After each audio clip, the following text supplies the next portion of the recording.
আসসালামু আলাইকুম। ফার্মে গরুদের উপর সবসময় নজরদারি করা একটা ইম্পর্টেন্ট বিষয়। কারণ কিছু কিছু দুষ্ট গরু আছে যেগুলোর দুষ্টামির কারণে নিজেদেরই ক্ষতি করে ফেলে।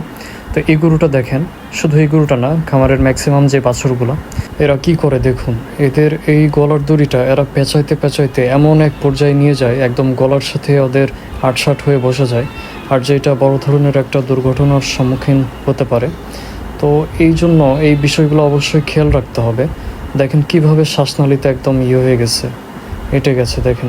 তো খামারের এই ছোটোখাটো বিষয়গুলো সার্বক্ষণিক নজরদারিতে রাখতে হয়, না হইলে বললাম তো অ্যাক্সিডেন্ট হওয়ার একটা সম্ভাবনা থেকে যায় আর কি।